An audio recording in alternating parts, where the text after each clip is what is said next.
Finch. Did you get any work done on the computer this week? Yeah, it's working. So what I Of think course, last happened week was I Finch have had like a. yeah, Can you hear me? Am I coming through? Yeah, All yeah, right. yeah. You're good. Sorry. I yeah. had a I have like a video card in my computer, and I think what happened was the way one of the cables was like pushing on like the input was kind of messing with the video card and causing some sort of internal error, and it just that particular day we were sitting here getting ready to do everything. I had recorded a couple of quick videos and checked levels and about to hit the live button, Oh, and all of a sudden, dude, the whole setup just goes black. And I thought maybe we That's tripped a what. breaker or something, but it wasn't that. It was the PC died. And I'm like, Jesus Christ. And Tim So actually comes down to your studio and everything too, doesn't he? he comes to my house. Yeah, he's here in the place right here. We do it live. And yeah, we sat here for about an hour. I did like tried to reset my system and the computer was running. It just was like had a lot of errors and didn't want to, pick anything up. So but now it seems Yeah. to be running even better than before because I had to go and do a reset and got rid of all the old apps and all the stuff that it had accumulated over, years and years of use. And it seems to be running even better now. So I guess it's like a blessing in disguise. Oh, that's good. I was as I have been the past couple weeks prior to I get off of work at the radio station. I jump in the car, Yeah. and the timing is almost perfect, Finch, because I get in the car, open up YouTube, and these guys are just starting, and I get out of work and I'm driving home, and I thought, where the hell's Finch at? Yeah, it's such a bummer that we missed it too because Washington had won their game previous and I was ready to Yes. just bite into Tim. And then they went and laid a stinker in the next game, and now I have to listen. He's sending me stuff every day. Oh, So you Jaden never had that. You Daniels, never and had that I opportunity didn't to get the talk shit. opportunity, And, dude. yeah. And I recorded with OBS on my computer. I recorded a couple clips of us talking, and I still need to go through it. And I think I did bust his balls a little bit in like a sound check. So if I find that clip, I'll post it up. But oh hell yeah. yeah, Yeah. it's a bummer. I was really bummed out we couldn't do the show last week. Tim was bummed. He was at my house till like 11 o'clock at night, waiting, trying to get this thing to do a reset and a registry reset and all that. And Yeah, it finally Mike and I, did, but finally not till the next day. I got it fixed up. Mike and I were saying the same thing. I said, you know what? They're going to land on their feet. How many times has this happened to us? We go to get on the air and something terrible has happened, with technology and but you land on your feet. I can't wait to get back at it tonight. I can't wait to see what they got to say over on Yep. the Two Cranky Jagoff show. That, of course, is tonight at 9:30. Check them out. But Finch and Tim, they talk about all kind of things. I can't wait to see. Again, I was pretty excited to see what you guys had to say again after that Washington game heading into the championship game last weekend. However, didn't play out that way. But I can't wait to see what you guys got to say. See what he has to say about Jaden Daniels. I know that that's one of his hot points. Oh yeah. So it'll be The a lot of greatest fun. rookie season ever, and he's just hating on He him. just can't. He just I can't. love it. It's because Caleb Williams is his Yeah. guy, and it's Yeah. like, dude, get over it. Caleb was good. He had a nice season, but dude, your team is garbage. Yeah. At least Good be morning, mediocre Jen. garbage like the Steelers. Exactly. Yeah. They're going to be mediocre Actual hope. franchise after the Steelers, baby. Don't lose games. Speaking of on, let down, what know, about that? What about that NFC Hail Mary. North division? Ooh. all three of those teams, they went one and I done in the love it. playoffs. I All loved went one both. and done. I loved the Lions and the Vikings. I really thought that one of those teams would break through. And I thought one of those three Freaking teams between the Eagles, two bro. teams you just mentioned in the Packers, I thought one of the three would win a game. But you know what? After winning all those Packers regular were, season yeah. games, it was a Tomlin type season for that whole division. They all had good regular seasons, but choked as soon as they got to the playoffs. So I guess they got more to be pissed off than we do for their own reasons because they had a team, they had things in place, and not one of those teams could manage a single win in the playoffs. They're in the same boat that the Steelers are. We're all sitting on the couch now watching. All down in Cancun, ready to go, baby. So, good morning, Yinzer Joe. What's up, brother? So they started the NFL All-Pro Pro Bowl games last night. I got into it hard and heavy at the beginning. I started doing a couple things. I didn't catch the meat of it at the beginning, but I caught the end as well. And I gotta say, I was telling Mike, it's funner. It's a lot more fun than it was over the past couple of years. I really think this format they're doing, at least up to this point, Mike, they certainly are tightening the ship. Yeah. It's not as sloppy. All the guys aren't just I don't know. It was sloppy for the first couple of years, but this year they seem to have it together. They went out there. You know what? I do want to make a correction on a mistake that I made yesterday, guys. The Steelers that were chosen for the Pro Bowl game, I failed to mention Siamalu, so they do have 8. Mike, they sent 8 Wow. players Yeah, that's to right. the Yeah. Pro Bowl this year, and so I mean it's Patrick Queen, Isaac Siamalu, Chris Boswell, Cam Minka, Russell Wilson, TJ Watt, and Miles Killebrew. Of course, TJ Watt did not go due to an injury, but a lot of the other guys, they went down. And as I said, the first day of the Pro Bowl games was a lot of fun. And again, we didn't know the format yesterday either. We were kind of going into it saying, okay, well, they got the events coming tonight, and then they'll be playing the flag football game on Sunday, which is wrong. They have a couple more different challenges on Sunday, guys. They'll be doing the punt perfect challenge. They'll be doing the head to head, which is a Madden challenge. They'll be doing the great football race, which will include Boz, who'll be racing in the great football race. The tug of war, that's still to come. That is going to involve Cam Hayward and Isaac Siamalu. And then finally, the flag football game will be the last event of the weekend on Sunday. That will include Minka, Miles Killebrew, Patrick Queen, and Russell Wilson. So, when it all comes down to the game that really counts, the flag football game. The flag football game, baby. You got to meet a majority of the Steelers in there. Yesterday, we'll talk about a few of these events. Mike, I know that you were still at the studio when they were doing the passing test, which was the very first test of the very first challenge of the night. Russell Wilson did participate. Russell Wilson did pretty well. He did. I mean, he was average. Third. He finished third. He at all finished the 3 out of 6. Yeah. As the Steelers, he finished as average as can be, I guess. In the middle, baby. We are the baseline. Everything we do and everyone associated with us is the baseline of the NFL. And this was the three quarterbacks from each conference that was there: Drake May, Russell Wilson, and Joe Burrow for the AFC, and the guys over in the NFC. Finch, I don't want to ask if you're surprised because it's by way of sending alternate players, but did you ever imagine in a million years you would see Drake May in the All-Pro game this season? Who? Exactly. Right. So there you have it, guys. He does throw a nice football in a neutral stagnant setting in a vacuum. He throws a pretty football until live action starts happening. Yes. And then also they had the satisfying catches, which included no Steelers, but nonetheless it was still pretty fun. There was 3 teams with 3 wide receivers. I think it was a wide receiver, a DB, and a tight end, and they all did these different. You know what? You guys remember the Hulk hands? Everybody either had or seen at one time. You go into Walmart, you put these big green Hulk hands on, and you beat each other. Well, they had this one drill for the receivers, and one of the things was to put on these Hulk hands and catch a football. They look like Mickey Mouse hands. They were, and that's what it was called. Huge. It was called mascot hands, the mascot hand challenge. Yeah, nice.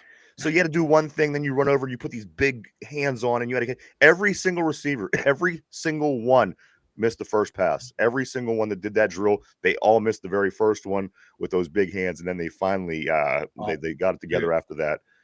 I was dying watching. Who was it? Derek Stingley. Was it Stingley from Houston who could not catch a single pass? Yeah, took him like 7 or 8 tries. He was the only one that really struggled with it. Oh, he had a look. He had that fake smile on of, oh, I'm having fun. I'm not embarrassed. Yeah. I don't feel like a piece of shit right now. I want to take a moment to say good morning to Mark Malone, to Phil the Steel, to Jen.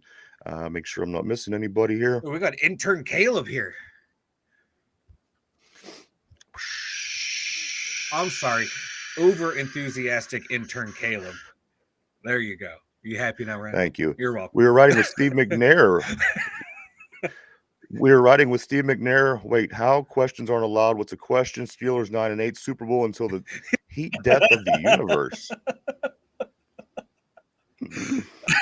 That is the Steeler way. We will keep things the same until the universe, the heat death or collapses upon in itself. One of the two. All right, let me catch up on some of these messages. Mike Jen says, duck the Packers. We were talking about the Packers in the NFC North there briefly. I think deep down she's a Packers fan, just doesn't want to admit it. Of course, she is in Wisconsin, so I understand. I could totally understand. Also, she says Russell led the passing for AFC. He beat Burrows. You know what? It was a lot of fun. As I said, I didn't expect it to be a lot of fun, and it was. They really tightened it up. It's better now. I'm going to watch on Sunday, see how the weekend finishes out. And again, they have a lot going on Sunday, so it'll be a lot of fun. Also, Yinzer Joe says you guys watched the NFL pro game. Russ was lighting it up. You know what, Mike? He was lighting it up, wasn't he?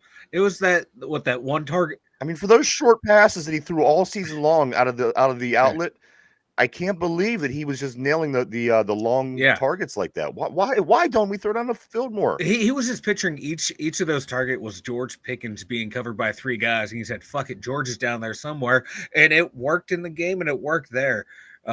We should we should do it more. Absolutely. Jen saying Isaac and Boz on the dodgeball made it to the end. You know what? Boz looks like a dodgeball player, doesn't he? He just has that look like he would have been the good kid in gym class, the tall, skinny kid that just really whipped it hard.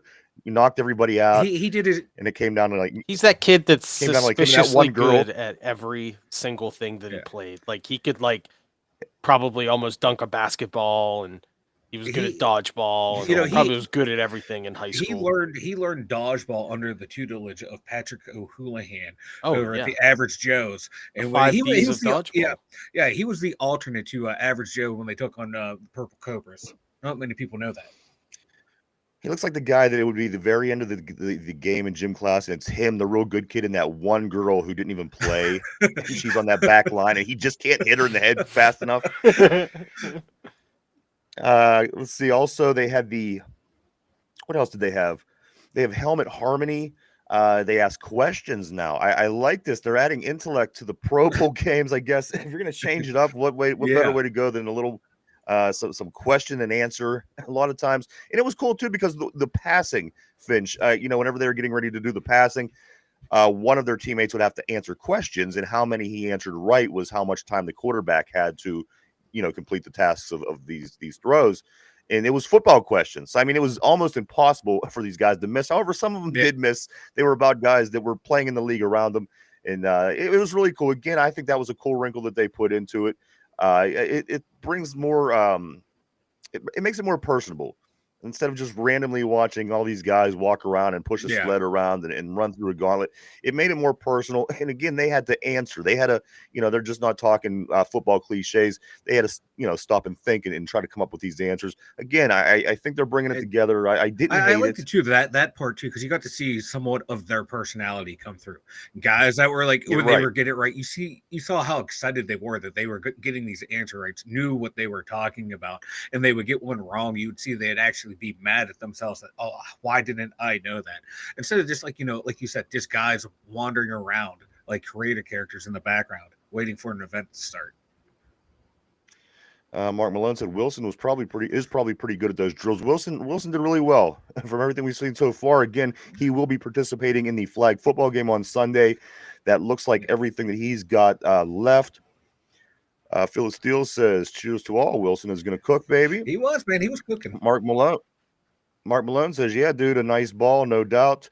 Too bad he's too short to see. Man. If he was like 6'2", he'd still be an effective quarterback in this league. I thought they were going to struggle because it's one thing to throw the ball 30, 35 yards downfield and hit a guy.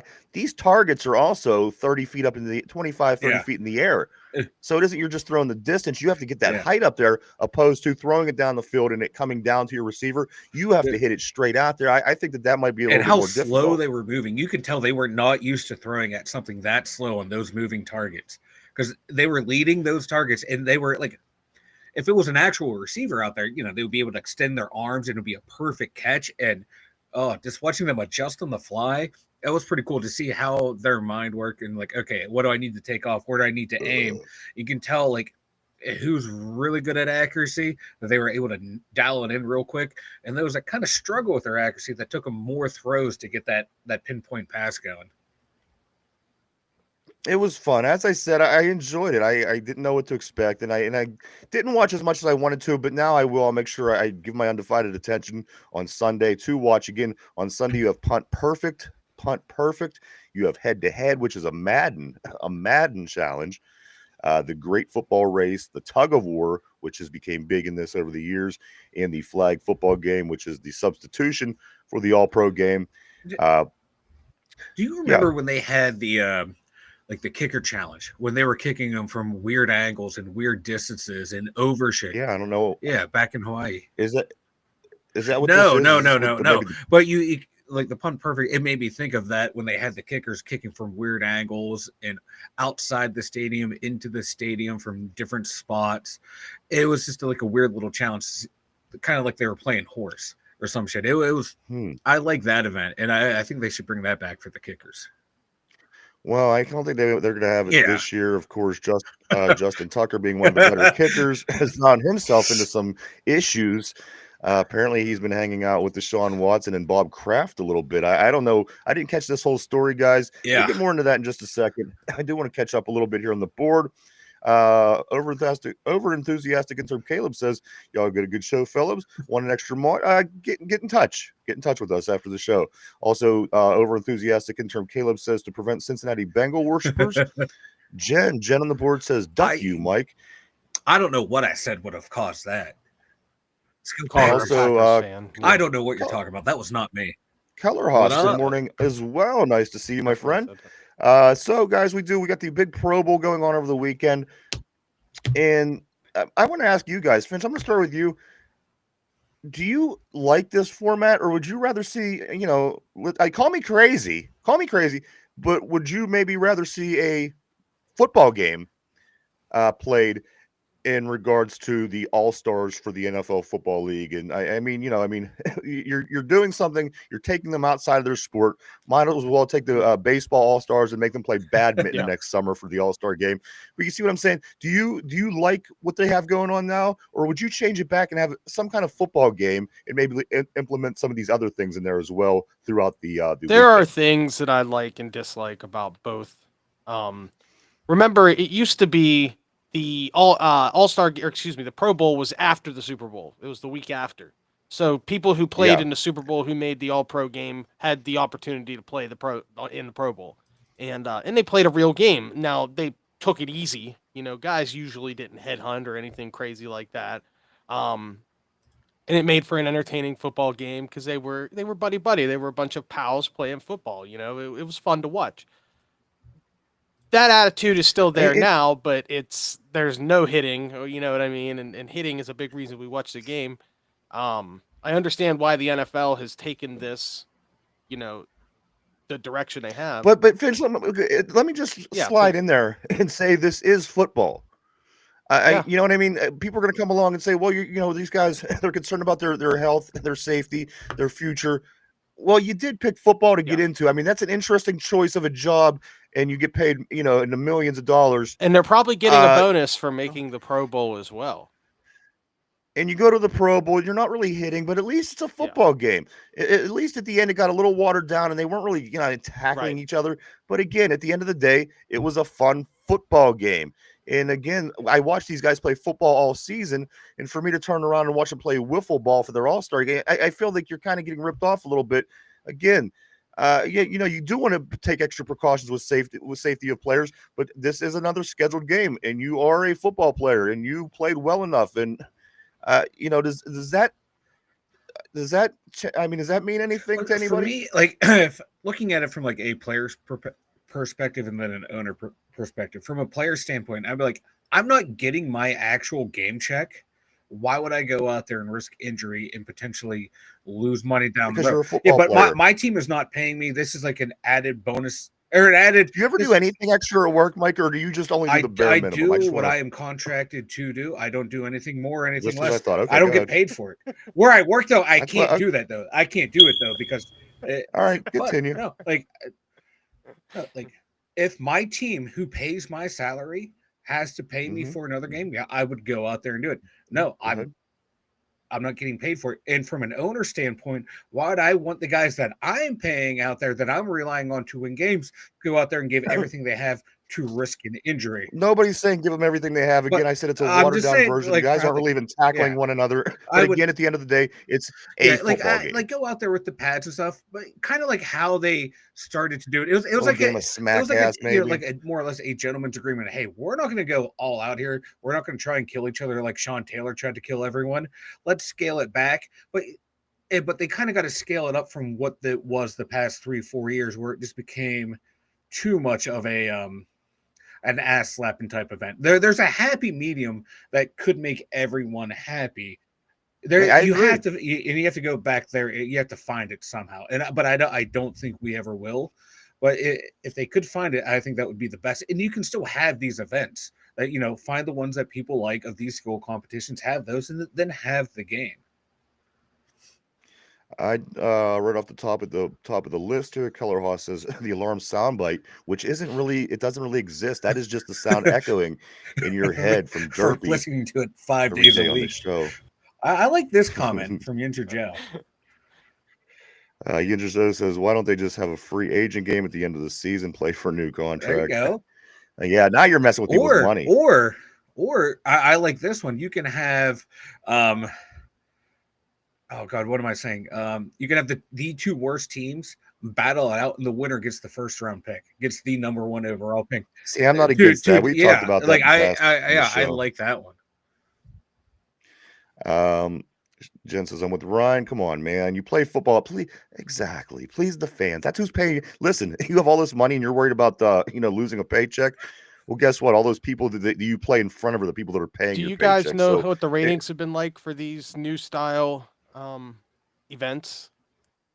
you know what? I haven't looked, but that would be an interesting thing to look up. If anybody does do that on the board, check that out. See what the ratings look like over the I past mean, if couple it's, years. if with, remember, we're an older demographic now. You know what I mean? The three of us are in that over 40 range. Mm-hmm. Don't remind me, if the Derpy. they've already, if you just look at the Super Bowl alone and who they've had for the for the halftime shows, for example, and for a lot of these big events, it's trending younger, and that seems weird But to you know us. what, It Fish? trended younger when we were younger as well. It's You know what though? When you and I were in our early 20s, mid 20s, and the Steelers won that Super Bowl, the Rolling Rolling Stones. Yeah, I Stone. know it was older. So I why know, was it I know. why was it the older music when we were young and now the younger music when we're old? We totally missed the music scene for halftime Maybe, shows in I the don't know, maybe NFL. because at that time it was the boomers who were older than us who were the bigger demographic for any NFL, and now they've shifted their who they are targeting to a much younger demographic, and he did it at a time when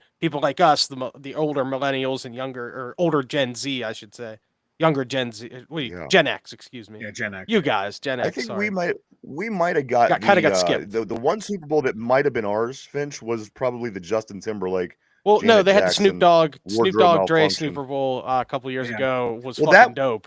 It was Yeah. fantastic. See, that one was a retro in a way compared to what they've been doing. Because a lot of these other, these artists are newer artists, and that, as you said, that falls more into our, into our demographic. And But to get back I to what we're saying about absolutely loved that halftime getting show. back to what we're saying about the Pro Bowl, though, it's the same thing. The NBA has their slam dunk contests, and they do skill competitions with all of their surrounding their All-Star weekend. The NHL, same thing, does a bunch of cool stuff. And even baseball has the home run derby. So football wanted to have something to compete with that, I think. And if it's bringing them better ratings, then as much as we might hate it, it's working. So it is what it is. We got to see what those ratings. Well, look you like. guys would probably like it a lot better if it was Michael Jordan and Patrick Ewing. Yeah, right. That's why you don't watch basketball anymore. You know what? He wasn't wrong. I gotta tell you, he was right. I was listening, and I'm like, you know what? Motherfuckers. Yeah, he got the stab in, but when I went back and listened to the tape later on in the day, I thought, wow, he hit that right on the head. I had no reason. He hit you right into the core too, and like you could see it in your face. You're like mad, but you're also like, motherfucker, he caught it right. We have become those people now, Ryan. We have become those. So now, the one day I want to give him a compliment. He I isn't know. here. But we do have his beep, so close enough. Yeah, Mark Malone, Tom Petty was a good one. I agree. The Tom Petty, also the Prince. Prince was a classic in the rain. That was so good, dude. I just can't wait for this year's Super Bowl and 45 renditions of You Ain't Like Us, or whatever the Kendrick Lamar one diss track against Drake is. I want him to just play that one nonstop. His entire no idea performance. who any of that is. Yeah, I mean, The biggest feud of the summer, Kendrick Lamar versus Drake. Oh, you pop culture uneducated swine. I thought the biggest I feud of don't the even know summer was Pittsburgh versus Steelers Dirk. fans versus Mike Tomlin. That's what I thought the Yeah. biggest feud I was. thought I I was going to say the I don't board know. versus me because I hate Renegade. Weirdos. And I have no disrespect towards Drake and Kendrick Labatt's, but I just don't know who thought they are. I'm not into I that. thought Kendrick Lamar was two different people. I Yeah. thought that was two different names. You going to see Kendrick and Oh Lamar? yeah, go see it's Kendrick two and first Lamar. names. Yeah. Yeah. Usually I don't trust never- someone with two first names, but I kind of trust Kendrick Lamar. I don't mind people with two first names. I just honestly thought those were two different people for the Like longest Kendrick Key and time. Lamar. Peele. You're like They it's were like a touring 2-man together, band. Like Key and Peele. Like Method Man and Redman. Right. Every time you talk about Like- one, you talk Like about the other. Dan and Che, Yeah, Cheech and Chong. Sonny and Cher. Exactly. Joe said they're losing lots money from the past ratings. Okay, thank you on that. Over enthusiastic intro, Caleb. Appreciated. Let's see. Also, he says this is also an over enthusiastic in term. Caleb, to Dum Yinzers, be careful. Those are mega hot wings. But what's going on with these wings, Mike? He emailed stuff back over and he sent a picture of like buffalo wings. He said, "And enjoy the wings." Yeah, Nice. Love Thanks. wings. Yinzer Joe also sends Pro Bowl. Let's see, 5.79 million in 2024. It has fallen nearly 8% since the traditional. I believe it. Somehow though it outdrew the Stanley Cup Finals though. I know, like I 5 don't think people in that's America watch hockey. I think we almost outdraw Yeah. the NFL or the NHL finals. But you know what, guys? Nonetheless, let's talk about Plus the Penguins are playing. these games. It does well when the Pens play, Yes, or it the Red does. Wings, Yeah, What's that? the NHL. the Stanley Cup. Yeah, like when the No. marquee Cup finals. franchises are in. Yeah, Yeah. That's what they say about the Steelers too. But you know what? If you can't make the playoffs or win a playoff game,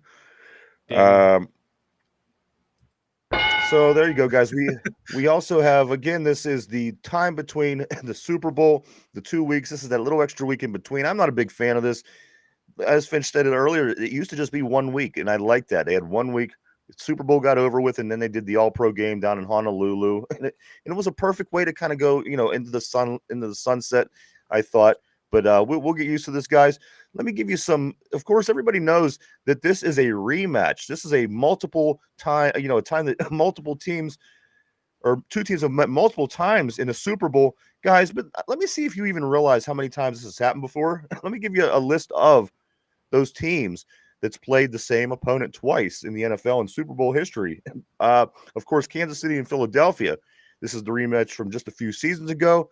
Mike, what happened at the end of that game? There was a phantom hold or a no hold or something in the secondary for Philadelphia. Bradbury ripped the receiver's jersey. Yeah. So there was something. There was something that went down in that game. And then just a few prior to that, they played Kansas City and San Francisco. So they played San Fran twice in the past 3 years. So those two, Kansas City's played Philadelphia twice. Kansas City and San Francisco played twice. Let's move on to the next team, New England.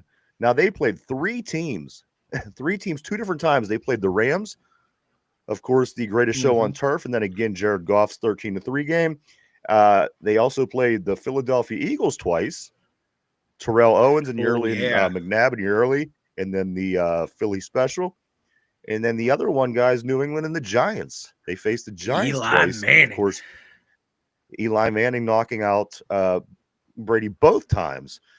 Let's see who else. Buffalo and Dallas. They played each other twice in the Super Bowl. That was back to back. Urban Thomas, where's his helmet? Yeah. Cincinnati Bengals and the San Francisco 49ers. They played each other twice in Super Bowls.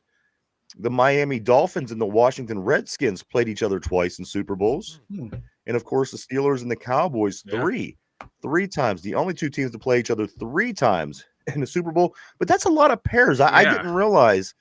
But as you're looking back, it's KC, Philly, KC, San Fran, and then New England Rams, New England Philly, New England Giants. So, you take out these 2 teams of the final, the past 25 years, basically. That's more than half of those games, and you only have a couple multi Super Bowls.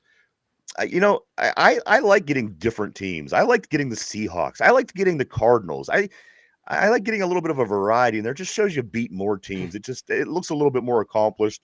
I do like getting a what do you- rematch, though. You like I a good like rematch? a rematch. It's nice when it happens, and it's the same two teams, right? So Bills Well, and that's what I was just gonna Cowboys say, did Finch. it, back to back. These two teams not too long ago, whenever Mhm. the Niners played, was a similar team. So that's what you're saying. You like it as long as it's basically the same Yeah, if it's a teams, close team, if it's the within group of 2 to players. 3 seasons away, then it's Yeah. practically the same team. Or you have a lot of the same players, usually the same coaches, because they're really good teams and they get there every year. So like the New England and Rams pair, one Yeah, being who in cares about 99, that? 2000, the other one that Nah, who doesn't. cares about that? Who cares about that? Like, I mean, you wanted to see the Rams win that game, but it's that's what I think. You do want to see, especially if a team gets wiped out the first time, you want them to redeem themselves. You know what I mean? About the Cowboys and Bills, they made it worse the second Oh, year. They got that second chance, and it was Yeah. even worse. I think it was freaking what 52 to destroyed. 9. Mhm. Oh, Yeah, but you know what? The Steelers is all right because the Cowboys and the Steelers played each other twice in the 70s, and getting that third time, you know what? Now it feels like a little rivalry. And and the way things went in the 70s, the Cowboys being America's team, the Steelers beating them every time. So getting that rematch 20 years later on that, I Yeah, don't mind. I that think that's was pretty two cool. completely different teams, 2 decades later. You know Right. what I mean? It wasn't like it happened again, in 83 and then 87 and then 91 and then, every 5 years or something. That's a little bit different. If the Cowboys and Steelers played next year in the Super Bowl, I'd be pretty pumped up about it, you know? Absolutely. I think anytime moving forward, if those two teams would end up meeting in the Super Bowl, it But would do really but yeah, oh well. it God, can get old after a while. it'd be like the highest rated Super Bowl because say what you will about Round like four. Steeler fans and Cowboys fans. Those guys, they sell out. They go everywhere for the team. They're all spread throughout the country too.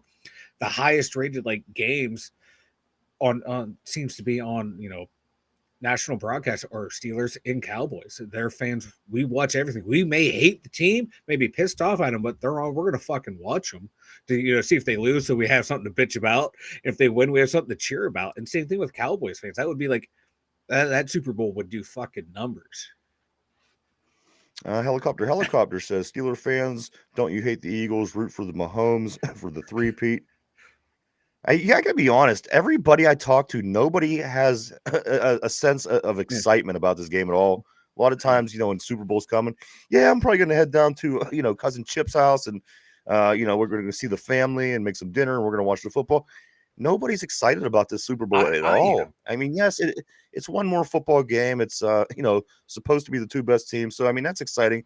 But just in general, the general perception that I see, people just aren't excited about this, and it's not just people from here. It's people all across the country. Some people they get bored with this, especially guys. Again, I know you guys like saying if it's a small period of time, getting a nice rematch. But again, at the end of the day, it's like we've already kind of been here. Right. We've already kind of spent our Super Bowl Sunday on these two teams, basically on these two sets of players.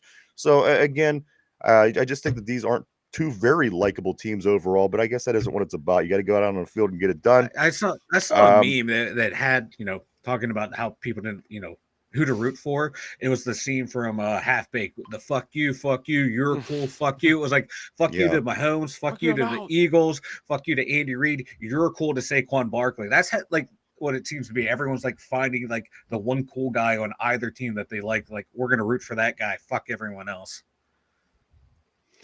Keller Haas said everyone's still going to watch. Mark Malone says I'm not going to watch. So we got conflicting. Maybe next week we'll throw a poll up, Mike.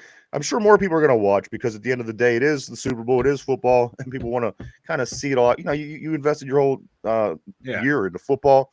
You don't want to miss the Super Bowl, I guess, at the end of the day. Back to these Pro Bowl games a little bit, guys. And we let me catch Color Haas first. Come that day, you'll be bored and tune in for a minute. Absolutely. Can you imagine? Can you imagine being home, just walking around the house and knowing everybody's watching the Super Bowl? I get anxiety. 14-7. 14-7. The NFC had the lead over the AFC guys from the games yesterday that started. The Pro Bowl games, guys. I'm going to give you a few results here. I don't want to get too far into it because we still do have some other things to get into. But this is how it looked yesterday, Finch. Did you catch it or was you at I work, was man? working. I saw nothing. All right, so it went like this. The event yesterday was the passing the test, which the NFC won 3-0. That was the quarterback challenge. The satisfying catches, the NFC won that 3-0. The big spike. Now, I don't know if you've seen this one, Finch. I don't know if this was new from last year or this year, but they have like the biggest guys. And you remember that old game at the circus or the carnival where you take that mallet and you slam it, and that it's like that. They spike the ball on this a mat, and it measures something, whatever it is, pounds force of pressure, whatever it may be. And they get the biggest guys, like the biggest. Who's Dexter? Sexy Dexy, baby, Dexter Lawrence. They had big guys like that, and I thought this is going to be great, and it was cool. It was cool. They would spike it as you. Did they get Tom Brady and his deflated balls to try it? They did. Tom Brady's deflated balls were not involved, unfortunately, but that was cool. The AFC ended out managing 3 points from that competition, brought it back to 6-3. The helmet harmony was trivia questions. Again, I thought that was pretty cool. You get to see the personality of the guy. Yeah. You know what I mean? And not just what they show you, not just they're going to smile at the camera. You get to see the person a little bit. I like that. They also had the relay race. I do believe, again, this is where I did miss a little bit. I do believe that Minka was involved in the relay race. Dodgeball, as Jen was saying earlier, the Steelers did pretty well. Boz and Siamalu, a lot of them guys in there. I think dodgeball is something that people really like about this as well. That was kind of cool, and that gives a total of 14-7 to the NFC. They carry that over to the games that they'll be playing on Sunday, which again is the Punt Perfect event, the head-to-head, that's a Madden event, the Great Football Race, Tug of War, and Flag Football. So there's still a lot, guys. Tune in on Sunday to see everything else. The points, as I said, Finch, the Russell Wilson did lead the way in the AFC. He had 31 points in the passing event. He led Drake May, and he also led Joe Burrow. It did not look bad at all, but yet he did finish below all the NFC players. Good for him. Yeah, good job, Russ. You're doing a great job. Thanks, buddy. Hey, he still has it. It's just can't see over the line. Where was it 8 weeks ago? You're right. It's not, where was it? Where was the offensive line 8 weeks ago? Yeah, where was the offensive line for the competition? He was nothing running, coming at him. Was no pressure. Around, of course, he's running around making plays. He's a kid at the park when nobody's trying to hit him, dude. He's running around making throw the plays. ball great. He's throwing the ball to Ben Skoranek, man. Yeah, he's throwing the ball to Scotty Miller. Come on now. Hey, at least them targets were catching the ball. Exactly. Anyway, they weren't fumbling the ball. Here is also the one where, what is it called, Mike? The one we were just talking about, the big spike. So Dexter Lawrence, he finished with a high of 979. 979. Did they ever explain what that score meant? No, but it might be. I think you're right. Or Newtons. Quinnen Williams. It probably is. It probably has something to do with the pressure. Quinnen Williams finished second with a 958. And then Joe Bitonio, he finished with a 901. Other scores, Finch, though, include 282. So that kind of gives you an idea what Dexter Lawrence did with his 979. Somebody's score was 282. They were averaging out right around in the 500s, and pretty much the highs were 7. And Dexter Lawrence, he did crush with a 979. Wonder what James Harrison could do. I don't know, man. He's a beast. They're like 1,000 PSI. Dude's nuts. Beast. Also, in the Pro Bowl helmet harmony, which was the questions, the NFC pulled out the win in that 8-6 and got the points. The relay race, 3 sets of 4 players from each conference participated in this event, and it came down to the NFC ended up winning, and the AFC came in second. So they will carry those points over, and of course, the AFC did win the dodgeball game over the NFC as well. So NFC takes a small advantage, a 14-7 advantage into day 2. Again, Sunday, the games continue and go into the All-Pro the flag football game. And I do believe that's 3:00. I will check into that before we go off the air to let you know for sure. Let me catch up here. Color Haas said the big spike thing is actually a great idea. I think so. You know what it reminds me of? It reminds me of the slam dunk contest. It's fun. It's you get a Let's couple guys guys show that off has a little bit. yeah. And guys with these animated personalities and big sexy Dexy, get to see him Yeah. down there doing something fun. It's not just a lineman drill. It's something where these guys go down and show their power. So Keep it up. again, a lot of fun. Color Hoss also said, yeah, I'd imagine pressure or something like that. The UFC punch bag deal. Yep. Exactly. I like that when the guys would spike it and they would miss. And their first spike was hard, and their second one was like one of the weakest attempts you would ever see. That shit was making me laugh. I would have really found it entertaining if they would let Patrick Mahomes Right? come out and spike after what I saw seen like from one him of last the weekend. commentators was saying like you could tell Patrick Mahomes isn't going to be in this one if he was here. Who spikes the ball and the ball goes upwards? I've never seen that. Science and physics tells me otherwise. Black He really does that defy they have. physics. That's what That's does. why they're winning all these games. People don't say the refs. Like he's secretly a wizard. Nothing he does is normal. I mean, you know what I mean? His play, the way is he unorthodox. runs is unorthodox. Everything. Right. His hips for a man are unorthodox. I've never seen. He's got childbearing hips. He has prego ass. But this is This is what he runs like a toddler who has a diaper full of shit, running away from. And nobody can catch him when he's doing it. He toddles down the field. He's like, what the fuck's going on with this guy? You know how like when you're chasing a kid and you pretend to try to tackle him, but you miss on purpose, and that's what it's like. He just we gotta get it on camera, like the way, like because when I'm drinking, watching the game at the studio with Ryan, when we're watching a Chiefs game, I will sit there and run around doing that Mahomes run, and like.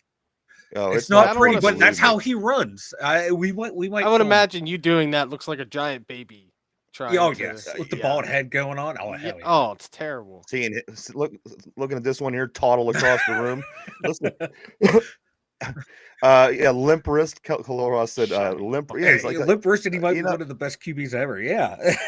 And the funny thing about him, he'll be 30 yards down the field. Like he'll be toddling. He'll make his way through, through pump all the faking the entire time. He'll pump fake the whole entire time. He's 30 yards down the field. And people are like jumping up like he's actually going to throw. And guys are jumping up like he's going to. I've never seen anything like this. Every time, dude. And it's this slow motion toddle. Hips are wavering back and forth.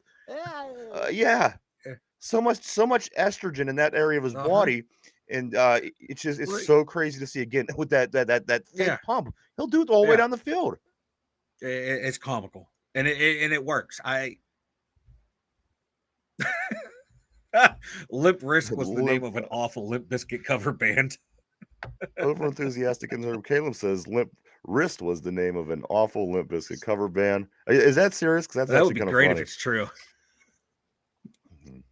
Did you like Limp Bizkit, Mike? Ooh, I did. They had a couple good bangers, man. They had a couple songs that you turn on and you just listen to, and you just. Yeah. It's hard to not get pumped up when break stuff would come on. Exactly. It was hard to not get pumped up when you heard that song. And Rollin' was another one. Rollin'. Like it's hard to not pretend you're driving a car. When they were their guitar player, it was fun music. And like their guitar player, Wes Borland, he's one of the best guitarists of all time. He's a pretty good musician. Yeah, he's damn good. Like Fred Durst wasn't the greatest lead singer of all time, but he knew how to, convey excitement and having fun. He filled arenas night after night. People love Fred Durst. They made a comeback tour last summer, and I saw some footage. They did like some shows in like South America, and they were playing to massive crowds. Yeah, and the band was into it. They were crushing it. Good for them. Good for those. They remind me. They were a modern day or an updated version of Motley Crue. You're not going to have like epic songs that they make, but that literally makes Motley no Crue sense. Better musicians. No, I think Limp Bizkit had better musicians. Limp Bizkit had a better guitar player. Than Mick Mars? Yeah, Mick Mars is a good guitar player. I don't know. I don't know about Wes that. Borland can play a lot of different styles. He has actual chops. Yeah. Yeah. But no disrespect to Mick Mars. Mick's pretty solid. I think they're both better than Guns N' Roses at the end of the day, though. That might be blasphemy. No way. GNR? No way. Better than Guns N' Roses. GNR is a little overrated. Yes, easy. A little overrated. Absolutely but, they overrated. do obviously have some absolute classic songs. Right, they got a few classics. Axl, for a very short amount of time, Axl was. I don't know. The best This would be a good episode to where we just go down this rabbit Oh, hole. yeah, of we music, could do music this. like this. Yeah, We can do it right now. Yeah, Talk we about this. Finch and I used to do this. Every every fucking night. night. Here we go. He'd be like, "What's with this new band, the White Stripes, Finch? Who We the gotta fuck throw are this they?" in I'm the like, "The hopper, greatest man." band ever." Fuck Yeah. him and his sister. Finch, who was that band of girls? I think they had the name of like the band. It was 4 chicks, and it was The during that period of Donnas. time, like the Yeah. Donnas. They were- What was their big song? You know, Finch, for 20 years The I've been trying to figure Donnas, out who and that their band big is. hit song was "Take Me Off" or "Take It Off." Take It Off, not "Shake It That's Off," right. not Taylor Swift. I believe it was called "Take You It know Off." what? This is, you know what I'm going to be doing. You're gonna today. look up the Finch, music it's been video, 20 and you years. should. It's a great video. It's a good song. The song fucking rocks. The chick has like an AC/DC guitar style. Yeah, Yes. the band was decent for a short time. The Donnas, yeah. Why did I know exactly who you were asking? Oh my god! So, over enthusiastic intern Caleb sent me an email link to Limp Wrist, their Wikipedia page. They are an actual band. They weren't. Let's get Limp Wrist on the They show are. next week. Oh and yeah. You and work on to that? read from them, they are an openly gay band that identifies as part of queercore punk subculture. Yeah, put get 'em the on the show, core. Ryan. We put the core back Yeah. in queercore. We've had we had Oh, hell yeah, transvestites man! on the show. This before. is great. This is kind of like made my day. I'll get That's sing just one of their fucking We had a songs. wild. gay. I think we had a gay chick once. Too, didn't we? Yeah. Let me catch up on the board here a little bit. Okay, here we go. P says Nickelback sold hella A lot of records. It's true. That's true. That's true. P Morton says also Guns N' Roses fell into the double CD Yep. trap. Curb. I always want to say curb when I see that Yeah, I think enthusiasm, that too. enthusiastic in there. Over enthusiastic in term. Caleb, you know what annoys me? People who claim the Beatles are still the greatest in the 2020s were those same people annoyed in the 1990s when the people still said Elvis is king. I agree with you. I think they all have very huge contributions to music, and that should not be denied. But to harp on that they're the greatest thing of all time when so much other music has been made that has done leaps and bounds more for music than what the Beatles and that done. Yeah, I mean, I understand the argument. Yeah, but you should not hate on the Beatles or Elvis. They're great in their own right. I think I hate on the hype of the Beatles because I can put their stuff on, and if it's in the background, I'll listen to it. But it doesn't blow me away like it blows a lot of people. I agree with that, and it is one of those things we have to think about it being in the parlance of its times. You know what I mean? Like, yeah. If I get into a Beatle kick, I'll put Beatles on and I'll listen to that. I'm the same way. I will sometime. go a week where I listen to nothing but Beatles stuff, and just it's all replayed to me because I've listened to all of it over so many times. Now that it's on Spotify, it's like it's so easy. Right.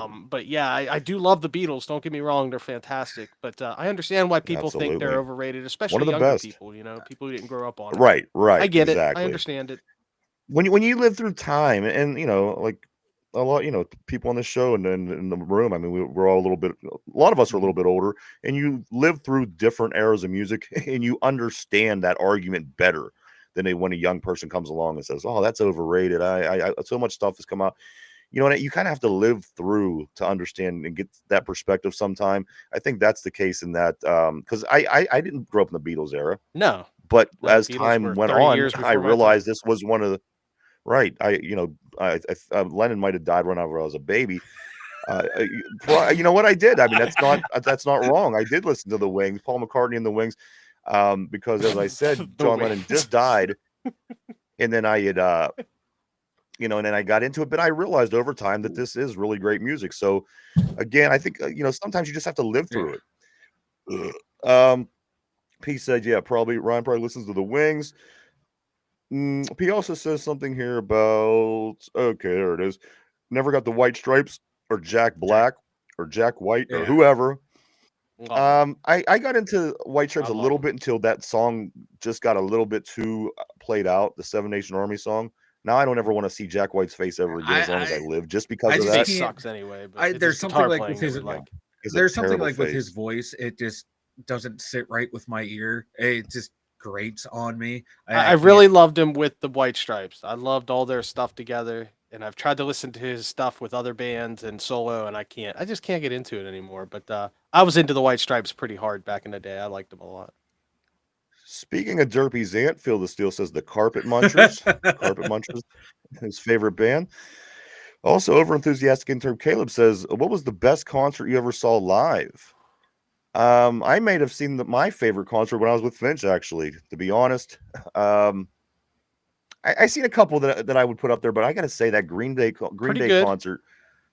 What's the name of the was that That was the American Idiot Idiot tour. or Yeah, so Green Day was really and you and riding I went high, down to and we saw them. it was down to the old Yeah, Civic Arena. They didn't even have PPG Arena yet.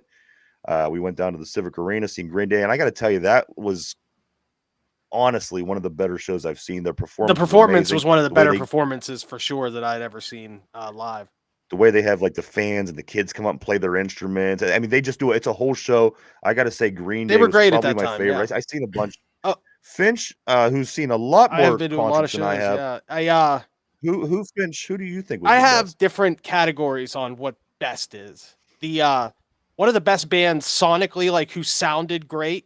Green Day is near the top of that list. ZZ Top, I saw twice, sound like the radio. Like when you go see ZZ Top, Yeah, they sound like the radio, and you're that's right. respectable because that's really tight playing. Yeah. But in terms of overall experience, the whole glitz and glam. I went to see Fish at Madison Square Garden on New Year's Eve in 2011 in New York City, and it was a mind blowing overall experience. The concert was great. We were right on the floor. We were right up front. A huge venue. You don't realize how big an inside venue is until you go to Madison Square Garden. It's massive. You're It right. dwarfs anything in Pittsburgh. Right. It's crazy, and getting out there at New Year's Eve when there's so many, literally millions of people within just a few blocks of you was an overwhelming experience. So, in Who did you see the most, Finch? And I think that I know the you answer, probably but let don't. me ask. Everybody would think All Fish. I've right. seen Fish a lot. I've seen them like No, 16 that's not who times. I got. I have mine right Go here in ahead. my Who do you head. think it is? Uh, Yeah, me, the the Clarks. You are Clarks. right about that. I have seen the Clarks a lot of times. A few more times than Fish. It's over 20 now. My Yes. wife and I go to see the Clarks multiple times a year. We love them. Mike, what about you? Are you a concert Yeah, goer? I go to concerts. I did see them like Keller Ross saying like the Metallica one he went to was awful 4 or 5 years ago. When I went and saw them when they wasn't this last time in Pittsburgh, but the time before they went, they were good. They did have some like tech issues on two of their songs, like one of the guitars cut out once or twice. But other than that, it was good, well produced show. I like the way they had their Yeah, stage. Metallica's a It, good it band. like it would move or rotate around, so you got to see everyone face to face. You didn't see everyone's back throughout the show. They did some shit with drones when they played Moth to the Flame. That was cool. Yep. Saw Korn and Alice in Chains out a couple years ago at Star Lake or whatever it's called now. That show is amazing. Korn can still fucking bring it like no one else. Alice in Chains, like always, they were just that was just a tight band. That's one band I pains me that I never got to see them in their prime with Lane Staley as a lead singer. His voice, my God, when he was like 21, 22, R.I.P. 23, it might be one of the greatest rock voices of all time in that genre. He was just on a different level. I wish I could have seen him. My brothers saw him Lollapalooza. They said that for them, I think they came in 95 or some shit. Might have been the best concert they ever saw was when they played there. Oh God, who else? Korn, or not Korn. Excuse me, Slipknot. When they played headline the second stage and Ozfest down in Pittsburgh, like 10, 15 years ago, was one of the best as well. So yeah, those are my top ones. That's been 20 years, dude. 10, You 15, realize that? whatever. I know. As soon as I said it, I did the math quick in my head. I'm like, holy shit, I was in my 20s. I was actually Yeah, there. I we talked remember about that. exactly the Yeah, concert. we were at that same show, just didn't know each Yeah. other then. I was gonna say that the funnest concert I ever been to was an Ozfest, and I would say it was the one where Slipknot was headlining the second And that second stage. stage lineup was fucking deep for that type of music, man. Let's get into a couple more of these messages, Mike. We do got to move on here. Let's see. Yinzer Joe says I always got the Beatles and the Monkeys mixed up. Then I figured it out. Monkeys don't fly. That's very true. Yinzer Joe says Kiss or over Kiss. Color Haas, as Mike mentioned, Metallica was awful in concert, went like 4 or 5 years ago. Tool and Perfect Circle were a 10 and a 10. I like Tool a lot. Rage would like Against to the see Machine Tool, piece yeah. says at Lollapalooza, Metallica and Soundgarden couldn't follow them back Yeah, they then. were on a different level Uh, at that time. Rage was. Whew. Over enthusiastic and Kalen says, well, I'm not the biggest fan of their music. I saw Earth, Wind, and Fire as a teenager with the original singer retired. You know what? I got to be honest. I wasn't even into. I liked rap music when I was in high school, and It wasn't until I got out in the workplace and listened to DVE day Yeah. after day after day till I really started realizing what good music was. And I'm not saying the rap I grew up with wasn't good. I'm just saying what people just generally, consider classic and good music. I learned it a little bit later because I had a interest in rap growing up. But you know what? That really set the table for my playlist at this point in my life. There's really nothing that won't be on my playlist when I sit down and listen to some music at the end of the day. It could be Yeah, I anything. was so cool. fortunate that a lot of those older bands from my parents' generation still played up in through the 2000s. Some of them still playing. Right. Like I mentioned, ZZ Top earlier. Yeah. They just recently lost one of their members, but they're still playing. Yeah. I was fortunate to go see a lot of those groups when they still were, young-ish. These guys were probably in their 50s at that time. Like the Rolling Stones, I saw them, and plenty of. But they mentioned Earth, Wind, and Fire. I've seen them. Blue Oyster Cult I saw was actually really awesome. I saw them at the BB King, or excuse me, at a Ribs Festival down in Station Square there down in Pittsburgh one time. Okay. They were awesome. So we were lucky Yinzer, to actually see some of that great music, and a lot of those guys are retiring and dying now, which Yeah. is a real shame. Yinzer Joe says I went to 10 choir concerts. My daughter was a lead vocalist. Does that Hell count? yeah, Of it course it counts. counts. Heck yeah. Nobody's better than your child when it comes to music. Doesn't matter how bad they are. Let me finish up with some Steelers, guys. Then we're gonna start to get ready to wrap the show up here in about 10 minutes or so. This, guys, is a list of the Steelers that fall in the top 75 NFL free agents. There's 5 Steelers that fall into this Oh, list of the top 75 NFL free agents. Guys, number 48, Najee Harris. He is the 48th top NFL free agent going into the free agency. Number 47, above Najee Harris, is Dan Moore. This is overall in the NFL. 48 Najee Harris, 47 Dan Moore. Number 44 on the list of top 75 NFL free agents this offseason. Number 44 is Russell Wilson. Mr. Russell Wilson, 44. Number 28 overall in the top 75 NFL free agents this offseason. Number 28, guys, James Daniels.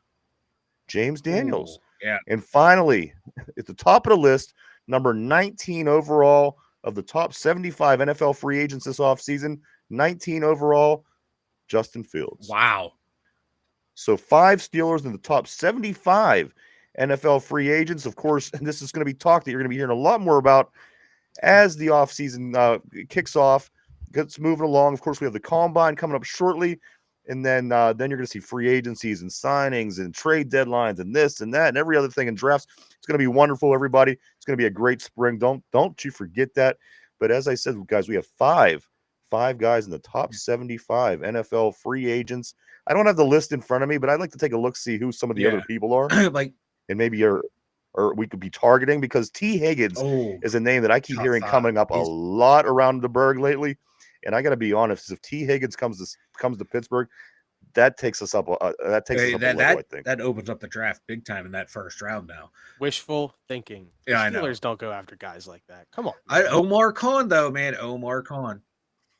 The only reason we he's went a- after Russell Wilson is because Denver paid for his pretty much his We went entire after salary. Patrick Queen. That was a pretty big splash at the time. Could you see them making another Patrick Queen type splash this offseason? And who would fall into that category for you? I mean, It if would just- be I mean, a again, T. the, Higgins type player, someone of that caliber, a recognizable name, that someone who's like been to the Pro Bowl or played very well throughout his career. That's someone I would consider a splash signing.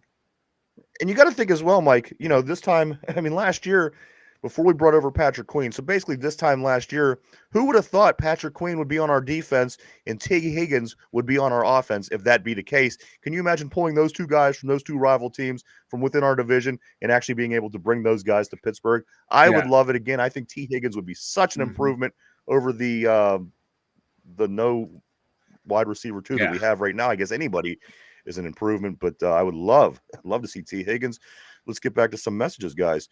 Jen says you all know about my con. Yeah, what? There was something She about put Jen's it in like content. the guy with the piercing who flashed her. As soon as she put that in, I remembered that. That was from two cranky Jagoffs episode 1. She Okay. We talked about some stuff at a concert, and she mentioned that story. I thought that was Yeah, she familiar. tweeted I here too I before think I one might have time. heard. Yeah. Yeah. But Her and her yeah, brother so were at the show. also Yep. Phil still says Jen, he says, Jennifer, why don't you remind us? If you want to throw some scoop Yeah. in there, because I don't remember exactly, but I remember something going on with Yeah, Jen in that as far as concert. Join the and, his- Discord. Jen's on there. She'll pop the story onto the Discord. Everybody join the Discord, dude. Yeah, she'll fill you in. Go check out Discord, much better everybody. place. You'll be able to read Trans-Siberian about it. Orchestra was awesome. Absolutely. You know what? I want to check out that Trans-Siberian Orchestra sometime I would before love I to see die. TSO. That would be. I heard that's Amazing. an amazing show. Yes, the man the Pierce man who flashed her, Yep. Jen. P says used to go up to Baltimore to see Lake Trout back in the day. Probably saw that band 6 or 7 times. Yes, Yinzer Joe, Brandon Ayuk. That was what I was hoping for going into the season. Close. So close. And it's just yeah. The fact that it took so long to turn into nothing is what really got me about that. And okay, and let me get into this real quick. TJ got the Miles treatment this year, not as good as you said. Oh yeah, I'm not real sure what the name is on this, but I don't think I don't think the TJ Watt had a great year. No, he had a good first half of the year. I think this might have been his worst year he in had a while. very good first half of the year, and then just like the rest of the team just fell off. Yeah, production dropped big time from everyone. And here's the name. I seen Miles. It made me think, and I forgot to say this when they were doing the passing competition last night, and one player had to answer questions, and then the other player had to, got to throw how many ever that affected the time of his throwing times. They paired up Russell Wilson and Myles Garrett. Myles Garrett had to answer the questions for Russell Wilson to see how many passes he was going to throw. They worked good together. It worked out. He didn't sink him or anything like that, but it was funny just to see those two on the same team. Browns, Steelers, you know how that goes. Mike, into the Penguins, they get back on the ice tomorrow. That game is at 7:00. Back home, finally, to play the Nashville Predators. That game is at 7:00 tomorrow. Sidney Crosby has been named to be the captain of Team Canada. Team Canada, and the every year some kind of different hockey. Boom! What is this hockey? What is this? Is this like an in-season tournament? It's like U.S., Canada, and I forget what the other nations are. It's the 4-nation tournament.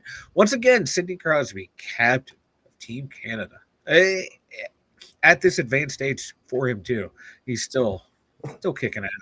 Well, one of the other guys I wish we would have kept as long as him, Marc-Andre Fleury, is he tied number 10 all time with 76 career shutouts in his career. Marc-Andre Fleury, 76 career shutouts, ties him in 10th place all time. I really wish we would have kept him. He's still doing his thing at this age, Mike, and we made the choice to go with the younger guy. And at the time, though, at the time on paper and everything, it looked like the right move. Looked like Matt Murray was, trending upward to be the guy that Fleury is right now, and salary cap and expansion. It sucked, and it still sucks that we had to do it. But at the time, it was the right move. And my God, Fleury again, like you said, 76 shutout. And his farewell tour up in Canada. Did you see after the game, like all the Canadians stayed on the ice to, congratulate him? And he's going to get this treatment. Yeah, I mean, come on. It not just because of his play too, just because of like the person that is Marc-Andre Fleury. Yeah, he's Marc-Andre Fleury. He's a great, and we gave him away for peanuts. For a guy that isn't even in the league anymore. You did it. In hindsight, no, you don't have to. If he was on our team, he would be a great all-time goalie. I mean, come on, he would have been the Marty Brodeur of this era. Yeah, but when you have to move one of the two goalies, you're going to go with the Mike, other option. We haven't moved anybody on this team because of their name. What made you think that we had to get rid of this guy? We should have got rid of the other guy. The guy who won 2 Stanley Cups, who was the kid. He won half of the games in both of those Stanley Cup tournaments. And who won the other half? The guy who's still in the league. The guy who is the 10th all-time career shutouts. You're looking at it through hindsight. I'm looking at it. You have to look at it. I'm not looking at hindsight. Then and there, what was going on in the expansion draft? It's awfully courageous of you to accuse me of that, because I'm not doing that. What I'm saying is, I've seen a great Marc-Andre Fleury career up to that point. I've seen a Marc-Andre Fleury career.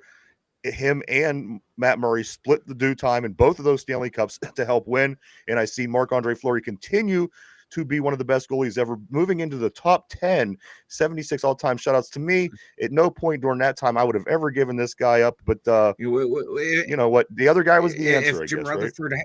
Another great decision by the Penguins. Rutherford had a crystal ball and could have seen into the future, yeah, he of course would have, let Matt Murray be the one exposed in the expansion draft and not Fleury. But we didn't have that, or anybody that really could see that one guy is a great. And the other at the not, time. But Matt Murray was outperforming Marc-Andre Fleury at that time. I don't think he was. They split right down the middle. No, he didn't. The only way they won is because they both participated because in those Murray two was playoff hurt runs in the to first win. round. Fleury came in, then Murray came back, and then Murray won. That's irrelevant. The point is they both. It doesn't matter. The point is they both led those teams to the Stanley Cup. You're failing to look at it through the eyes of the GM who has restraints the league put on him. But the salary cap, the expansion draft, I don't have time to do it. Mike, I'm going to tell you one thing. I don't care. I'm just trying to tell you what I remember. You're getting really fired up about it. I'm not getting fired up. I'm just telling you, and you're, for whatever reason, arguing with me. But I do have to move on. So if you want to continue, maybe mute, and then I'll continue, and then we'll talk after. Right now. Why would you mute me? You right now. Why would you mute me? That's literally the fucking dumbest thing I've ever heard you say. We can mute Ryan right now if I wanted to, and I can keep talking. Mike, because you're literally making no sense. I know when I make sense because you're literally making no sense. You keep talking over me because what I'm saying is making factual sense. I'm putting something. You literally sound like my mom. I'm putting stuff in context here, and he can't handle that. That's what always happens with you. Don't fucking mute me. Don't ever fucking mute you anytime I fucking want. Oh, come down here, motherfucker. My, aren't we touchy today? Well, guys, that's the show, I guess. That was a good time. I recorded all that audio. So let's see. What do we got? Cover.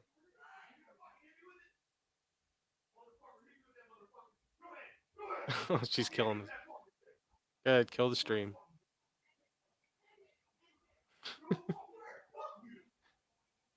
Wow.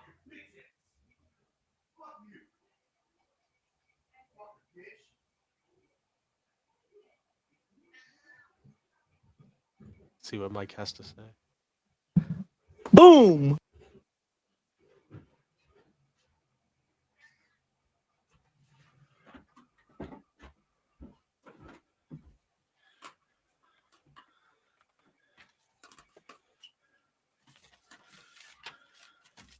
What's up?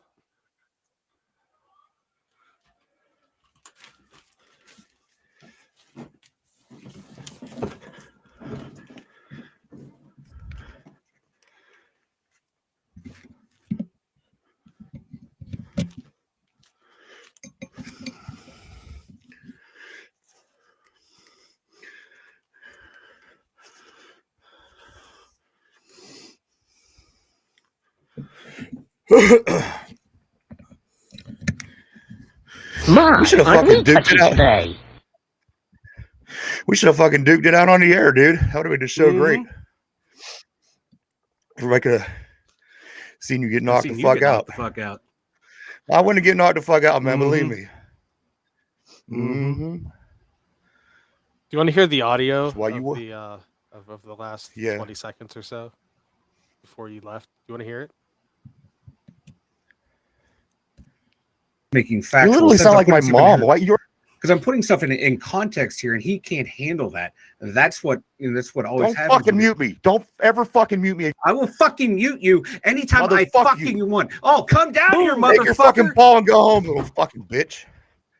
Always the same thing with you. Always the same fucking thing. Yeah, come do that to my face, man. Wow. See you walk away again. The most entertaining 5 minutes of this show in quite some time. All right, we are back. Guys, if you want to catch the Pitt Panthers, they'll be back in action tomorrow hosting Wake Forest. That game is at 12 o'clock. Check out Pitt then. And anything, Mike, why don't you go and tell everybody about the website? The2dumyinzers.com. Check it out, everyone over there. We got the merch store. We got the links to all of our social media, and the blog will be returning right after the Super Bowl. Why would you even listen? What I don't even understand is why would you even do that? Why not? To have fun Because on the it's show. fucking To have retarded. fun on the show. Listen. All right, let's get into the trivia, guys.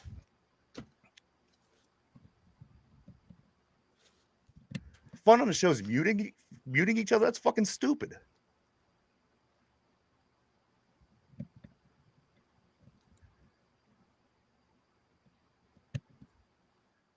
All right, let me check on some of these messages before we do that, because I'm trying to catch my breath from running up and down the steps.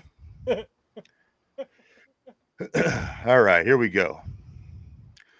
Yeah, baby, we are back. We almost had a knockout, a little fist fight here at the studio. See, Finch, record this. Another argument, record. That was from Field of Steel. P said, I heard Tomlin wanted to go for Jalen Hurts in 2020, but isn't the GM may have worked out? You know, that'd be interesting. A lot of people say, you know, what if Jalen Hurts would have ended up playing here? Here's another one that I thought the other day. What if Tom Brady and the whole Ben Roethlisberger situation didn't play out the way that it did? Tom Brady didn't play for New England, didn't have to come in and play when Drew Bledsoe got hurt. And if that would have got switched around, let's just say he ended up being the backup in Pittsburgh at one time, Tom Brady, and he ended up becoming our guy. And then Big Ben Roethlisberger ended up getting drafted to the Patriots, and everything was different. Do you think Tom Brady would have led the Steelers to 6 Super Bowls, or do you think that it would have still played out the same way because the Patriots, you know, were what the Patriots were, the Steelers were what the Steelers were? But do you think if it would have played out different and Brady was our guy and Ben was their guy, do you think we would have that many Super Bowls, or did it play out the way that it did because the organization, the teams, maybe Bob Kraft, maybe teammates? How do you think that would have went, The guys? coach would have had a lot to do with it, obviously. You know, Bill Cowher versus, Bill Belichick. But I remember a week or two ago, Ryan, you said something very interesting on the show. You talked about quarterbacks who play with edge, and Tom Brady has that edge more than probably any quarterback in the history of quarterbacks. No matter where he went, he would have been a winner because he's a guy that teams recognize you need to build your team around. And, Tampa Bay did it. And in one season, you mentioned this, I think, yesterday. You mentioned Tampa Bay went from 0 to hero in 1 year, and they went on to stinking 2 years after that, after he left. So, it probably would have worked out in the Steelers' favor. They probably would have won more than 2. But it's hard to say. Maybe Ben performs even better under Belichick. Maybe Belichick truly is a QB whisperer, and maybe Ben would have gotten a few up there. Maybe it could have been the scheme. Who knows? It's in the past now, so it's hard to say. It's just interesting because everything that Tom Brady touched in his career turned to gold. Well, his announcing career right now is not so good there. Not quite as gold. Yeah. Well, we'll see how long that lasts, because I mean, you're still, we've been listening and disliking Chris Collinsworth for years, yet he's still showing up out there, and it doesn't matter who the people like. It doesn't. The guy could drive you crazy, but as long as they want to keep paying this guy, like Chris Collinsworth, who I never really had a problem with, but I do know that a lot of people were annoyed by him. The internet loves picking on Chris Collinsworth. There are some fantastic, right? Fuck that guy. Fantastic memes with him. Phil still said, fight. He also said, chill, guys. Let's see. Mark Malone says, well, I'll see y'all tomorrow. Listen, Phil still says, go ahead, Finch, take over the show. Over enthusiastic in term Caleb, he says, hey, so how about those Pittsburgh Pipers? Yinzer Joe says, where the hell is Derpy's beep at? I think I heard Finch beeping when I read fighting. That, yeah. Keller Haas said, well, Phil still said, Mike, cheek, chores, chill, Ryan, goose, I don't even know what this means. If anybody can interpret that, what's a goose fraba? I don't know. Goose sounds like a smoothie drink, like a bubble tea. P says we need to work on our cardio. No right? Shit. When was the last time I ran, Finch? When did we go to the track? 2005. 2000. So, yeah, I think you hit that one right on the head, P. 2005. Let's see. Phil still says, and Finch, screw you with that darn chirp. P said Steelers made average receivers that ran slants, Hall of Famers. P said, sorry, Brady. Also, Phyllis Steele says, heck no. Cheater used deflated balls for like 5 seasons. No cheaters. Heck no. P. Morton says, hardly anyone saw Chris Collinsworth play. That's true. You know what? A lot of younger people don't even realize that he played and was a wide receiver for the Bengals. For the Bengals. But there it is. Also, Yinzer Joe says that LeBeau defense and Killer Bees was awesome. Absolutely. One of my favorite times in Steeler history. Guys, let's jump over to comes out of anger management, Goose Faraba. I don't know what this Goose Faraba is. But let's get to the trivia of the day, guys. This is going to be another Super Bowl. This is going to be a Super Bowl trivia question. Could be about the Steelers. It may not be about the Steelers, but nonetheless, here is the Pro Bowl or the Super Bowl question of the day. Mike Finch, put on your thinking caps. Everybody at home, everybody on the board. Here we go. What was the first AFL team to win a Super Bowl? Who was the first AFL team to win a Super Bowl? Think that over, guys. We're live Monday through Friday, 11 a.m. to 12 p.m. Eastern Standard Time every day right here on YouTube. Question of the day, guys. What was the first AFL team to win a Super Bowl? While you're thinking that over, P says 2-decade break. That's a military career. Over enthusiastic in term, Caleb says, should Dale Murphy be in the Baseball Hall of Fame? I say yes. Great out of Atlanta, the Brave. And also Raul says, what is the opening line on the mayor of Philly not being able to spell Eagles? I would put all my money on. She doesn't know how to. She wasn't even close. That was the problem. She wasn't even close. What was it? ESGLSES, something like this. Yeah. That's one of my favorite sports clips of the year right now. That's I can't even believe. I'll tell you what, she'll never misspell it again. She probably went home and wrote it down like a damn writing assignment. That's like what Dan Quayle and potatoes level. All right, guys. Question of the day: what was the first AFL team to win the Super Bowl? Got some different answers on the board. I got the Chiefs. I got the Jets. I got the Chiefs. Phyllis still says, "Damn, a hair popped out of Mike's head. Can't afford too many more of those." Some hairs up here. Over enthusiastic insert Caleb says, would you rather eat cheesesteaks of KC cheesesteaks or KC barbecue for the rest of your life? I think that I'd be a cheesecake guy in that situation. A cheesesteak guy. I'm sorry. I do like a good cheesesteak, especially real Philadelphia cheesesteaks. I don't know if you guys ever had that Chili Willie's across the river. He's really from Philly. It's a real Philly cheesesteak, and I do love it. It's freaking awesome. P says dyslexic as fuck. Yinzer Joe said the first Super Bowl was the Packers, but it was AFL ? All right, guys, let's start with you. Finch, what was the first AFL team to win a Super Bowl? I'm going to go with Beaver Falls native Joe Namath and the 1969-1970 New York Jets Super Bowl III. All right. That's my guess. Not a bad answer. And is that your final answer? With that. The first AFL team to win the Super Bowl, right? That's the question? Yep. I'm going with the Jets Super Bowl III. All right. I'm locking you in on the Jets. All right. Mike, over to you. What was the first AFL team to win the Super Bowl? Finch is right. It's the Jets. It was the AFL NFL merger year. Go with the JETS. Jets. All right. Everybody on the show said the Jets. A couple different answers on the board. He's still talking about cheesesteaks, which I love, which is making my mouth water, actually. The question of the day: what was the first AFL team to win the Super Bowl? Both of the guys say the Jets. Guys, the answer was 1969. Super Bowl III. The New York Jets beat the heavily favored Johnny Unitas-led Baltimore Colts in Super Bowl III to become the first AFL team to win a Super Bowl. That was, in my opinion, one of the easiest years to remember because that was also the year of not only the Jets, but the New York Mets. Mets and Jets both win in 1969. Rare wins, of course. They are the two New York teams that win the least, but they got their year that year in 1969. As the guys mentioned, Joe Namath from right here across the river, one of the greats, did lead the Jets after predicting that win over the heavily favored Baltimore Colts, guys. Anything before we start getting ready to wrap up for today, Mike? No, I got nothing. Raul says sign Josh Gordon. He'll light it up. Yeah, you will get him and Martavis Bryant back, baby.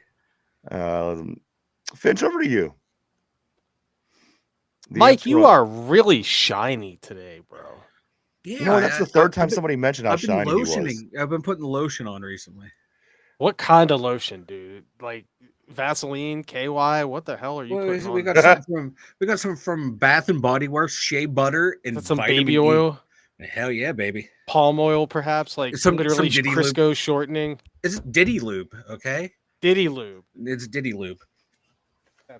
What about you, Finch? Anything before we get ready to take off for the weekend?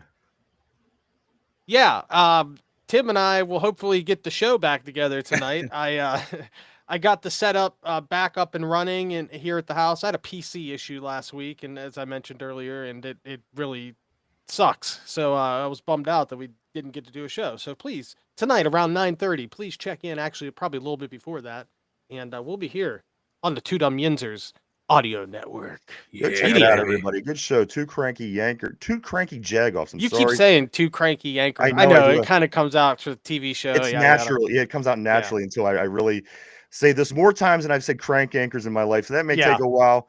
But tonight, do not forget to check out Finch and Tim, two cranky jagoffs. 9:30 tonight. They always got a lot of cool stuff to talk about. Check them guys out. Just as he puts that all over his heads. Baby oil, John. Hey, what's up, John? Nice seeing you. Justin Tugger. We can talk about, maybe you guys could talk a little bit about Justin Tugger tonight on the show, Finch.